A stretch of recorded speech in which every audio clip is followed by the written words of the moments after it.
আজকে আবার খুব ভালো লাগছে যে আমি আমার আরেকটা পরিবারকে সাথে নিয়ে বউ হওয়ার যোগ্যতা রাখলে একমাত্র শবনম বুবলি রাখে। তার কারণ, তাকে নিয়ে যত কথাই বলা হোক না কেন, তার যোগ্যতা, দক্ষতা, কথাবার্তা এবং তার নম্রতা সত্যিই আমার খুবই ভালো লাগে। হঠাৎ চিত্রনায়িকা শবনম বুবলিকে নিয়ে একই বলছেন সুপারস্টার শাকিব খান।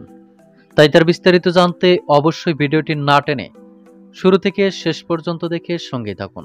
প্রিয় দর্শক, সম্প্রতি তুফান সিনেমা কেন্দ্রিক এক আয়োজিত অনুষ্ঠানে উপস্থিত হয়েছিলেন ডালিউড কিং শাকিব খান। সেখানে তিনি বিভিন্ন বিষয়ে কথা বলেন। তবে কথা বলার এক পর্যায়ে চিত্রনায়িকা শবনম ইয়াসমিন বুবলি প্রসঙ্গে কথা উঠলে শাকিব খান বলেন, বউ হওয়ার যোগ্যতা রাখলে একমাত্র শবনম বুবলি রাখে। তার কারণ, তাকে নিয়ে যত যাই হোক না কেন, তার কথাবার্তা, যোগ্যতা, দক্ষতা এবং কি নম্রতা আমার সত্যিই অনেক ভালো লাগে। সুতরাং আমার ছেলে শেজাদ খান বীর এবং চিত্রনায়িকা শবনম বুবলিকে নিয়েই আমি আবারও সংসার করব।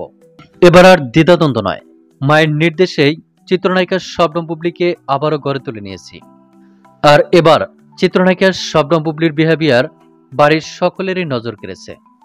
তবে ঘনিষ্ঠ এক সূত্রের মাধ্যম থেকে জানা যায়, চিত্রনায়িকা শবনম বুবলির পরিবর্তন এবং একমাত্র ছেলে শেজাদ খান বীরের কারণেই আবারও চিত্রনায়িকা শবনম বুবলিকে মেনে নিয়েছেন ডালিউড সুপারস্টার শাকিব খান এবং তার পরিবার।